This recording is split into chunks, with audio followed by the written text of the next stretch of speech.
Nesta semana, a TV Jovem Pan News completa 1 ano no ar. E você acompanha com a gente aqui no Jornal da Manhã uma série de reportagens sobre essa importante mudança da rádio, que virou TV. Confira o que o repórter Marcelo Matos preparou pra gente. A história da Jovem Pan é marcada pelas grandes coberturas. A rápida mobilização da reportagem em torno de fatos que entram para a história. O incêndio do edifício Joelma, acidentes aéreos da TAM, enchentes, o impeachment de Collor, de Dilma, as eleições, confisco da poupança, plano real, futebol, Copa do Mundo, Fórmula 1, sempre com a agilidade do rádio para as informações ao seu público. E logo na estreia da TV Jovem Pan News, um ano marcado pela guerra, a invasão russa contra a Ucrânia, acompanhada pelo correspondente Luca Bassani. Esses momentos de tensão antes mesmo da guerra, além, é claro, de toda a nossa equipe que esteve bem próxima a mostrar tudo aquilo que tem acontecido no território ucraniano por 8 meses. Tive a oportunidade de também ver de perto a crise dos refugiados pelos outros países do leste europeu, indo à Romênia, à Eslováquia, à Hungria, para mostrar para a nossa audiência os dramas humanitários deste conflito que tem tido impactos por todo o mundo, principalmente na questão econômica, também diretamente aqui da Alemanha, mostrando o que a crise energética pode promover com a chegada do inverno, além, é claro, daqueles políticos que saíram e que conseguiram ser eleitos neste contexto de guerra, como as eleições na França, também as eleições na Itália e tantos outros eventos geopolíticos que vão marcar a nossa geração. Luca Bassani também cobriu a morte da rainha Elizabeth II, as cerimônias e o funeral, além da ascensão do rei Charles II. A programação especial foi comandada por Adalberto Piotto. Uma cobertura gigantesca em que a gente pôde explorar todos os aspectos do simbolismo que tinha aquele momento, do reinado da Rainha Elizabeth, de todas as transformações pelas quais ela passou no século XX e influenciou também o século XX.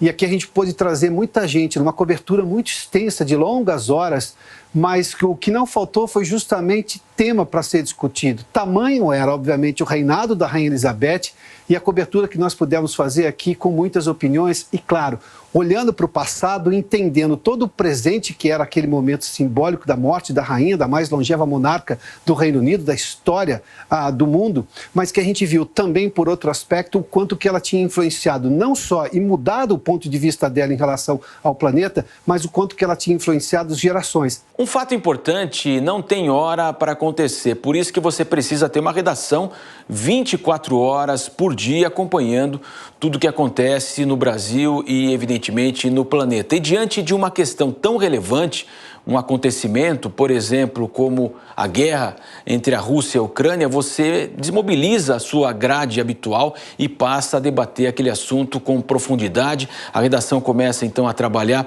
pessoas que possam ser entrevistadas, pessoas que estão próximas do local, nossos correspondentes, evidentemente, espalhados aí pelo mundo com a análise e a repercussão mundial. Algumas coberturas, nós não podemos enviar um repórter.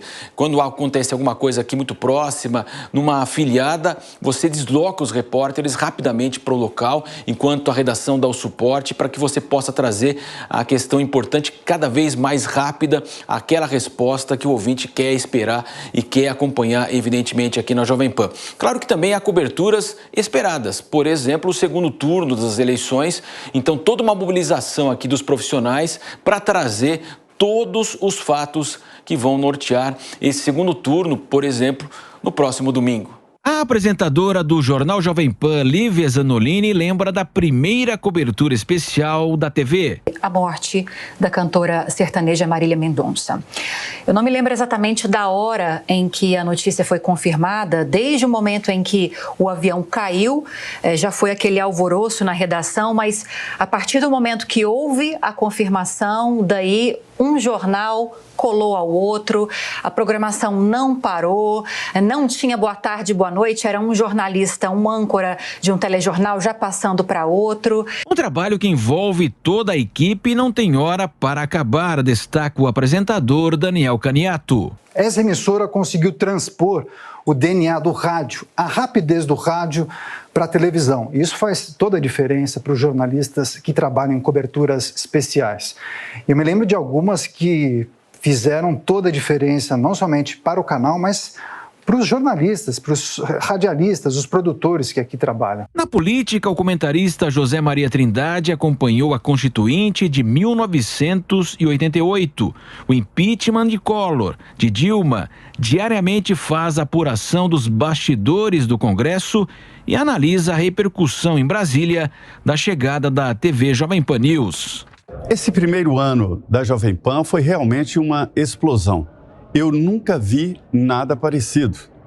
Os outros veículos só não fazem matéria sobre esse case, que é um case nacional ou talvez internacional, por inveja ou talvez por medo de um concorrente que chegou rapidamente e ocupou seu lugar na mídia nacional. A Jovem Pan hoje é uma TV de respeito. Numa das eleições mais disputadas da história do Brasil, o Grupo Jovem Pan se prepara para mais uma grande cobertura neste domingo. No primeiro turno, a rede de rádio, site, TV Jovem Pan News, canais digitais e o aplicativo Panflix registraram mais de 60 milhões de visualizações nas transmissões digitais. 51 mil novos seguidores, além da vice-liderança entre os canais de notícias de TV, com 3,5 pontos de audiência. Durante 17 horas, mais de 120 emissoras de rádio, espalhadas em todo o Brasil, retransmitiram o conteúdo produzido para 2.500 cidades e nas plataformas digitais, sobretudo no YouTube.